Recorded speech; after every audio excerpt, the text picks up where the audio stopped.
Hello student, SN professional classes से मैं अहमद गुप्ता आज आपके लिए लेके आया हूँ बीकॉम फोर्थ सेमेस्टर का income tax law and accounts का पेपर का नेक्स्ट पार्ट। इससे पहले भी हमने इस क्वेश्चन पेपर के पार्ट अपने चैनल पर अपलोड कर रहे हैं। यदि आपने उन्हें नहीं देखा तो उन्हें ज़रूर कंसीडर कर लें। चलिए स्टूडेंट्स, देखते हैं कौन कौन से क्वेश्चन हैं और उनका क्या सॉल्यूशन बनना था और क्या एक्सपेक्टेड क्वेश्चन हो सकते हैं उनसे संबंधित। नेक्स्ट क्वेश्चन है हमारा, deduction under section 80 TTA is available on interest from saving account up to. बचत खाते से मिलने वाले ब्याज पर धारा 80 TTA के अंतर्गत कटौती उपलब्ध है। तो यह कितने रुपए की कटौती उपलब्ध है? तो इसका जो करेक्ट आंसर है वो है 10,000 रुपये की। स्टूडेंट्स ये ध्यान रखेंगे, डिपॉजिट चाहे आपके ये जो इंटरेस्ट मिल रहा है आपको बैंक में अकाउंट है, पोस्ट ऑफिस में है या कोऑपरेटिव सोसाइटी में है, सभी में मिलेगी। साथ ही साथ ध्यान रखेंगे यह जो छूट है ये केवल और केवल इंडिविजुअल और HUF यानी कि हिंदू अनडिवाइडेड फैमिली को, करदाता को ही मिलेगी। चलिए अब इसके बाद नेक्स्ट क्वेश्चन जानते हैं। नेक्स्ट क्वेश्चन आपसे पूछा गया है, which of the following income is taxable under the head income from other sources. निम्नलिखित में से कौन सी आय अन्य स्रोतों से आय शीर्षक के अंतर्गत कर योग्य होगी? दिए गए ऑप्शन हैं लाभांश आय, बचत खाते पर ब्याज, मशीनरी को किराए पर देने से मिलने वाला किराया या उपरोक्त सभी। वैसे तो स्टूडेंट ऑफिशियल आंसर की के अकॉर्डिंगली इसका जो करेक्ट आंसर है वो है ऑप्शन नंबर डी, उपरोक्त सभी। लेकिन ये ध्यान रखेंगे, यदि मशीनरी को किराए पर देना जो है प्राइमरी बिजनेस नहीं है तो ये इनकम फ्रॉम अदर सोर्स में आएगा। लेकिन यदि टैक्स पेयर का मशीन को किराए पर देना एक प्राइमरी बिजनेस है तो यह बिजनेस प्रोफेशन हेड के अंतर्गत कर योग्य होगा। यहाँ पे ये एज्यूम किया गया है कि मशीनरी को किराए पर देना टैक्स पेयर का प्राइमरी बिजनेस नहीं है, ये बाई चांस दिया है इसलिए इसको अदर सोर्स हेड में कर योग्य आय के अंतर्गत शामिल किया जाएगा। तो अतः इसका जो करेक्ट आंसर है वो है ऑप्शन नंबर डी। चलिए अब इसके बाद नेक्स्ट क्वेश्चन जानते हैं। नेक्स्ट क्वेश्चन पूछा गया है, what is the exemption limit for HRA in metro city. महानगरों में मकान किराए भत्ते की छूट की सीमा क्या है? महानगर का मतलब है मेट्रो सिटी, इसका मतलब इसमें 4 बड़े महानगरों को शामिल किया गया है, दिल्ली, मुंबई, कलकत्ता और चेन्नई को। तो इनके लिए जो HRA की छूट की सीमा है वो वेतन का 50% है। चलिए इसके बाद नेक्स्ट क्वेश्चन जानते हैं। नेक्स्ट क्वेश्चन आपसे पूछा गया है, which of the following is a component of salary income. निम्नलिखित में से कौन सा वेतन से आय का भाग है? ऑप्शन दिया गया है dearness allowance, house rent allowance, city compensatory allowance या ऑल ऑफ द अबव। तो इस क्वेश्चन का जो करेक्ट आंसर है वो है उपरोक्त सभी। DA, HRA और CCA ये तीनों ही जो हैं सैलरी के कंपोनेंट हैं, कर योग्य सैलरी के लिए इनको शामिल किया जाएगा। अतः ऑप्शन नंबर डी इसका करेक्ट आंसर है। चलिए अब इसके बाद नेक्स्ट क्वेश्चन जानते हैं। नेक्स्ट प्रश्न आपसे एग्जाम में पूछा गया है, students, what is the maximum deduction available for interest on borrowed capital in case of self occupied property for the financial 2024-25। स्वयं के रहने के मकान की दशा में लिए गए ऋण के ब्याज पर वित्त वर्ष 24-25 के अंतर्गत अधिकतम कटौती क्या होगी? तो स्टूडेंट्स ध्यान रखेंगे, अधिकतम जो कटौती है वो 2 लाख रुपए की होगी। ऑप्शन नंबर बी इसका करेक्ट आंसर है। यह 2 लाख रुपए की कटौती कब मिलेगी? तो इसके बारे में ये कहा गया है कि जिस वित्त वर्ष में आपने लोन लिया उस वित्त वर्ष की समाप्ति के बाद 5 वर्ष के अंदर मकान बन के तैयार हो जाना चाहिए। अगर उससे अधिक का समय लग रहा है तो यह जो धनराशि है 2 लाख की जगह 30,000 रुपये की हो जाएगी, ये ध्यान रखेंगे। चलिए अब इसके बाद नेक्स्ट प्रश्न है आपसे पूछा गया, income tax is a type of. Very very most important question, अक्सर ये रिपीट होने वाला क्वेश्चन है। आयकर एक प्रकार का कर है, किस प्रकार का है? तो यह डायरेक्ट टैक्स है, प्रत्यक्ष कर है। इसके अलावा डायरेक्ट टैक्स के बारे में एक अन्य क्वेश्चन पूछ लेता है, वेल्थ टैक्स किस प्रकार का है? तो वो भी क्या है? डायरेक्ट टैक्स है, प्रत्यक्ष कर है। ऑप्शन नंबर बी इसका करेक्ट आंसर होगा। अब इसके बाद नेक्स्ट प्रश्न आपसे एग्जाम में पूछा गया है, clubbing of income does not apply to. आय का संयोजन निम्नलिखित पर लागू नहीं होता है। ऑप्शन दिए गए हैं ए बी सी डी। तो इसमें जो करेक्ट आंसर है स्टूडेंट्स वो है वयस्क की आय पर, income of major child. Option number A इसका करेक्ट आंसर है। अब इसके बाद नेक्स्ट प्रश्न जानते हैं। नेक्स्ट प्रश्न है, income tax is lived on. आयकर लगाया जाता है ग्रॉस इनकम पर, टोटल इनकम पर, इनकम आफ्टर एग्जम्पशंस पर, या नन ऑफ द अबव। तो स्टूडेंट्स इस क्वेश्चन का जो करेक्ट आंसर है वो है टोटल इनकम पर आयकर लगाया जाता है। साथ ही साथ एक इम्पोर्टेंट क्वेश्चन बनता है कि टोटल इनकम को अन्य किस नाम से जाना जाता है? तो ध्यान रखेंगे, टोटल इनकम को टैक्सेबल इनकम के नाम से जाना जाता है। चलिए अब इसके बाद नेक्स्ट प्रश्न देखते हैं। नेक्स्ट प्रश्न स्टूडेंट्स पूछा गया है आपसे, the basic exemption limit for individual below 60 year for the assessment year 2024-25 under old regime. पुरानी व्यवस्था के अंतर्गत कर निर्धारण वर्ष 24-25 के लिए 60 वर्ष से कम आयु के व्यक्ति के लिए मूल छूट सीमा क्या है? तो स्टूडेंट्स इसके लिए जो सही आंसर था वो था 2,50,000 रुपये। और साथ ही साथ इससे संबंधित अन्य क्वेश्चन क्या है? ये था हमारा 60 साल से कम की आयु के केस में। अगर व्यक्ति की आयु 60 से 80 वर्ष के बीच में है तो यह लिमिट 3 लाख रुपए थी। और 80 प्लस, जिसको हम सुपर सीनियर सिटीजन के नाम से जानते हैं, यदि उम्र 80 प्लस है यानी कि सुपर सीनियर सिटीजन है तो उस केस में यह जो सीमा है वो 5 लाख रुपए की है। चलिए अब इसके बाद नेक्स्ट प्रश्न जानते हैं। नेक्स्ट प्रश्न आपसे पूछा गया है, total income is computed after allowing. कुल आय की गणना निम्नलिखित में से स्वीकृत करने के बाद दी जाती है। तो क्या किसके बाद दी जाती है? तो एग्जम्पशंस एंड डिडक्शन के बाद होती है। ऑप्शन नंबर बी इसका करेक्ट आंसर होगा। चलिए अब इसके बाद नेक्स्ट प्रश्न जानते हैं स्टूडेंट्स। नेक्स्ट प्रश्न आपसे पूछा गया है, what would be the assessment year of financial year 2023-24? Most common question है। ऐसे फाइनेंशियल ईयर 23-24 के लिए असेसमेंट ईयर कौन सा होगा? तो असेसमेंट ईयर 24-25 होगा। ऑप्शन नंबर सी इसका करेक्ट आंसर है। अब इसके बाद नेक्स्ट प्रश्न जानते हैं। नेक्स्ट प्रश्न आपसे पूछा गया है students, income has been defined under which section of income tax act. आय शब्द को आयकर अधिनियम 1961 के अंतर्गत किस धारा में परिभाषित किया गया है? तो यह section 2 sub section 24। Option number C इसका करेक्ट आंसर हो जाएगा। चलिए अब इसके बाद नेक्स्ट प्रश्न जानते हैं स्टूडेंट्स। नेक्स्ट प्रश्न है, a citizen of India who goes abroad for the purpose of employment he must stay in India to become resident at least. क्या कह रहा है कि एक भारतीय नागरिक जो गत वर्ष में रोजगार हेतु विदेश जाता है उसे निवासी कहलाने के लिए भारत में कम से कम ठहरना होगा। तो इस संदर्भ में जो दिनों की संख्या बताई गई है वो 182 दिन की बताई गई है। चलिए अब इसके बाद नेक्स्ट प्रश्न जानते हैं। नेक्स्ट प्रश्न है, share of partners in the income of partnership firm shall be. क्या कह रहा है कि साझेदारी फर्म की आय में साझेदार का भाग होगा, कैसा होगा? तो यह पूर्णतः कर मुक्त होगा। ऑप्शन नंबर सी इसका करेक्ट आंसर होगा। चलिए स्टूडेंट्स अब इसके बाद नेक्स्ट प्रश्न जानते हैं। तो नेक्स्ट प्रश्न है, साझेदार की फर्म से कर मुक्त आय है तो साझेदारी फर्म की आय में हिस्सा। ऑप्शन नंबर सी इसका करेक्ट आंसर होगा। इसके बाद नेक्स्ट प्रश्न जानते हैं। नेक्स्ट प्रश्न आपसे पूछा गया है, which of the following income is exempted from tax. निम्नलिखित में से कौन सी आय कर मुक्त है?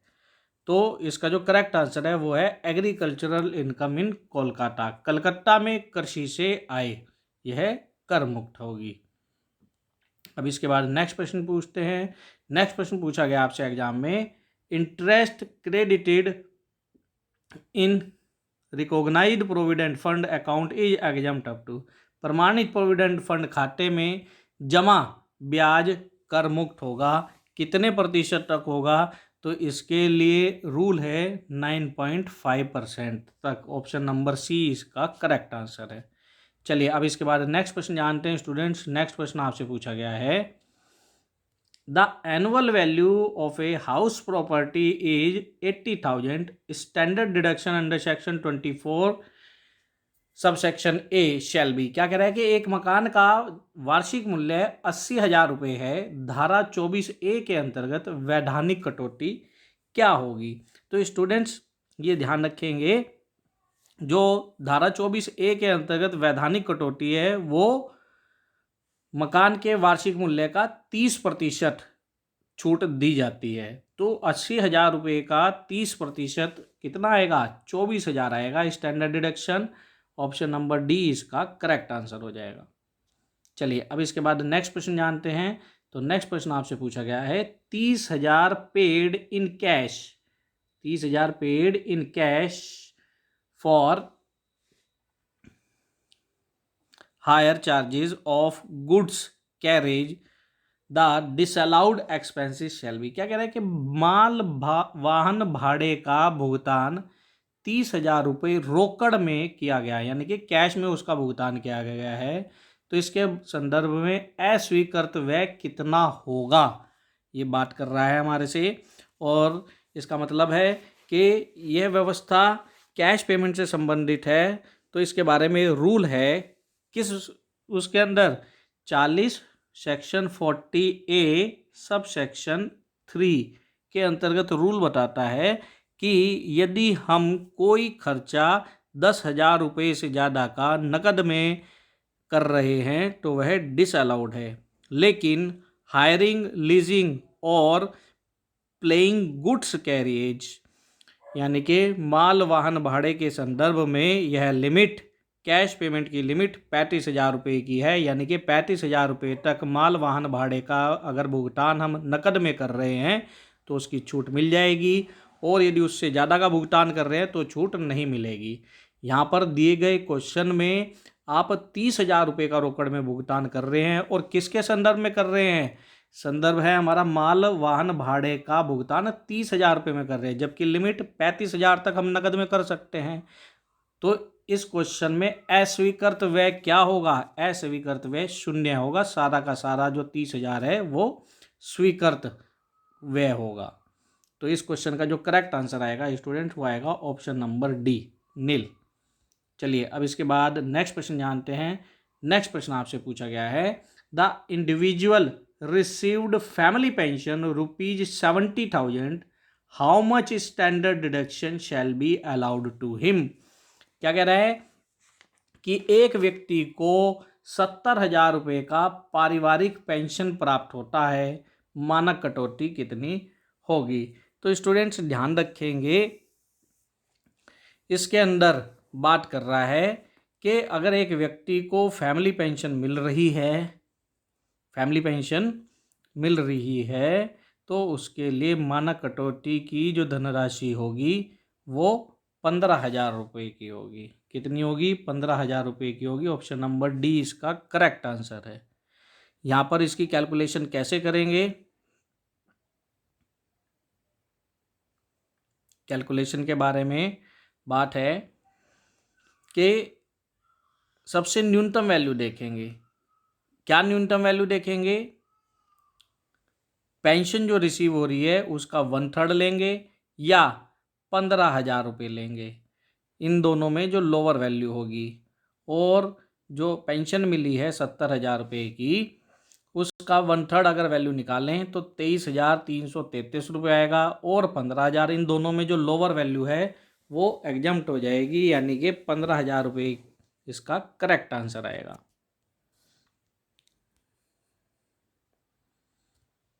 अब इसके बाद नेक्स्ट क्वेश्चन जानते हैं। तो नेक्स्ट क्वेश्चन आपसे पूछा गया है, mister Z page A rent of rupees 7,000 per month, his adjusted total income is rupees 3,80,000,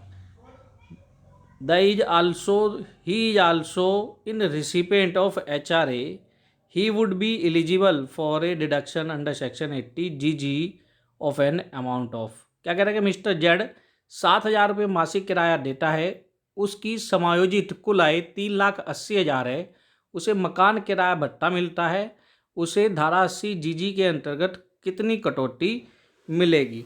तो स्टूडेंट्स ये ध्यान रखेंगे, 80 GG जो सेक्शन है ये बात करता है डिडक्शन की, किसके बारे में, जो कि रेंट पे किया है।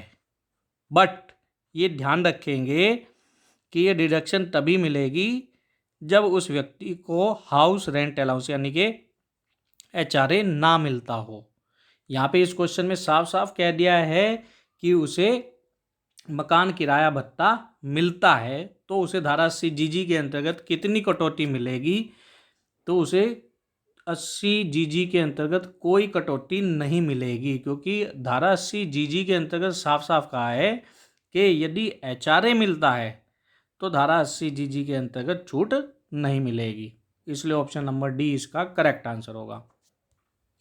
नेक्स्ट प्रश्न है स्टूडेंट्स, टोटल इनकम ऑफ राज जिसकी एज 40 ईयर है for the assessment year 2024-25 is 4 lakh rupees, he will pay tax. कर निर्धारण वर्ष 24-25 के लिए राज जिसकी आयु 40 वर्ष है की कुल आय 4 लाख है, उसे कितना कर देना होगा। 4 लाख रुपए है, उसकी जो कुल आय है वो 4 लाख है, तो उसे कुल कितना कर देना होगा। उसे स्टूडेंट्स 0 कर देना होगा। कैसे देना होगा तो ये ध्यान रखेंगे, एक व्यक्ति जिसकी आयु 60 वर्ष से कम है तो उसके लिए लिमिट है 2,50,000, 2.5 लाख रुपए तक कोई टैक्स नहीं देना। उसके बाद 4 लाख में से 2.5 लाख गए तो बचे कितने, 1.5 लाख रुपए। 1.5 लाख रुपए टैक्सेबल होंगे, लेकिन साथ ही साथ नियम ये कहता है कि धारा 87A के अंतर्गत उसे जो छूट मिलेगी टैक्स में वो 12,500 रुपये तक की मिलेगी, यदि जो टोटल इनकम है वो 5 लाख रुपए तक है। यहाँ पे यह 87A की छूट के लिए एलिजिबल है क्योंकि उसकी इनकम 5 लाख से कम है, इसलिए 1.5 लाख पर जो टैक्स लगेगा वो धारा 87A की रिबेट की वजह से वो भी 0 हो जाएगा। यहाँ पे आपसे यही पूछा है कि उसे कितना कर देना होगा, तो उसे 0 कर देना होगा, अर्थात ऑप्शन नंबर बी इसका करेक्ट आंसर हो जाएगा, नील। इसके बाद नेक्स्ट प्रश्न आपसे पूछ रहा है, for an individual having income from salary और family pension and interest the prescribed form is.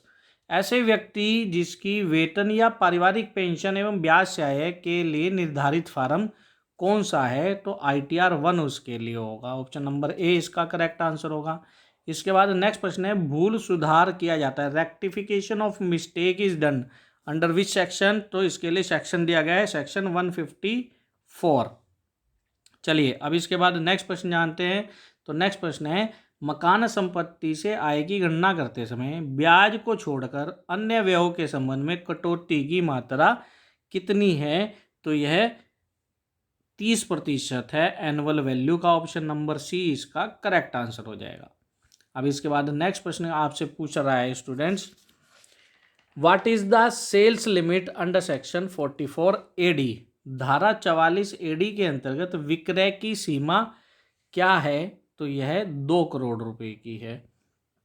इसके बाद नेक्स्ट प्रश्न जानते हैं स्टूडेंट्स। नेक्स्ट प्रश्न है, पात्र व्यवसाय के अनुमानित लाभ का प्रतिशत कितना है, तो यह 8% है, ऑप्शन नंबर बी इसका करेक्ट आंसर होगा।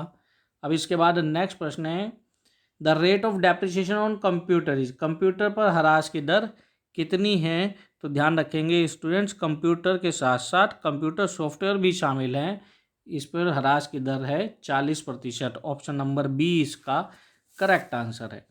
चलिए अब इसके बाद नेक्स्ट प्रश्न जानते हैं। तो नेक्स्ट प्रश्न है, the rate of depreciation on furniture. Furniture पर ह्रास की दर कितने प्रतिशत की दर से स्वीकृत है, तो यह है 10% की दर से स्वीकृत है। चलिए अब इसके बाद क्या है, नेक्स्ट प्रश्न आपसे पूछ रहा है, अंशों की दशा में दीर्घकालीन पूंजी लाभ उसी दशा में होगा जब करदाता इन्हें अपने पास रखता है। तो यहाँ पे समय अवधि का ध्यान रखना है कि लॉन्ग टर्म कैपिटल गेन कब होगा, 12 माह से अधिक उन्हें अपने पास रखता है। और यह नियम किस प्रकार के शेयर के संबंध में है, यह लिस्टेड कंपनी के केस में है।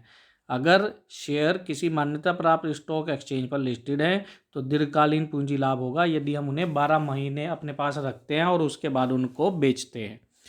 साथ ही साथ इससे इम्पोर्टेंट फैक्ट क्या है कि यदि शेयर किसी भी मान्यता प्राप्त सूचीबद्ध एक्सचेंज में स्टॉक एक्सचेंज में सूचीबद्ध नहीं है तो उस केस में जो समय सीमा है वो 24 महीने से अधिक की है। अर्थात यदि अनलिस्टेड स्टॉक है तो 24 महीने अपने पास रखने के बाद अगर बेचते तो दीर्घकालीन पूंजी लाभ होगा, अदरवाइज अल्पकालीन पूंजी लाभ होगा या हानि होगी, जैसी भी कंडीशन होगी। नेक्स्ट है आपका, under which head the pension is taxable, pension किस शीर्षक के अंतर्गत कर योग्य होगी, तो यह वेतन शीर्षक के अंतर्गत कर योग्य होगी। इसके बाद नेक्स्ट प्रश्न जानते हैं स्टूडेंट्स। नेक्स्ट प्रश्न है, long term capital loss can be set of in the following, क्या कह रहा है कि दीर्घकालीन पूंजी हानि की पूर्ति की जा सकती है, तो यह 8 वर्ष तक की जा सकती है। ऑप्शन नंबर सी इसका करेक्ट आंसर है। इसके बाद नेक्स्ट प्रश्न जानते हैं। तो नेक्स्ट प्रश्न है, ताश के खेल से होने वाली हानि की पूर्ति की जा सकती है, तो यह किसी से भी नहीं की जा सकती है।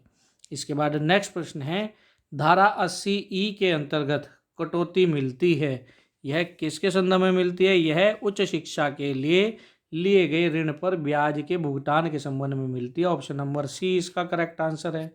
और इसके बाद नेक्स्ट और लास्ट क्वेश्चन पूछा गया है एग्जाम में, बैंक के साथ स्थायी जमा की राशि निम्न में से अधिक होने पर स्थायी खाता संख्या लिखना अनिवार्य है, तो यह धनराशि 50,000 रुपये की है। ऑप्शन नंबर बी इसका करेक्ट आंसर होगा स्टूडेंट्स।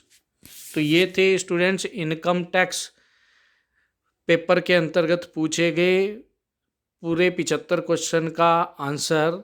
यदि आप हमारे चैनल पर नए हैं और प्रीवियस वीडियो नहीं देखे तो अपनी बेटर प्रिपरेशन के लिए आप प्लेलिस्ट में जाकर उन क्वेश्चन को भी ज़रूर तैयार कर लें। और साथ ही साथ स्टूडेंट्स, ये वीडियो कैसा लगा, सेशन कैसा लगा, आप कमेंट बॉक्स में कमेंट करें जिससे हमारा मोटिवेशन हो। और साथ ही साथ इस सेशन को अपने अन्य मित्रों के साथ ज़रूर शेयर करें ताकि वो भी इसका बेनिफिट ले सकें। मिलते हैं अपने नेक्स्ट सेशन में, तब तक के लिए bye bye student and best of luck for your examination.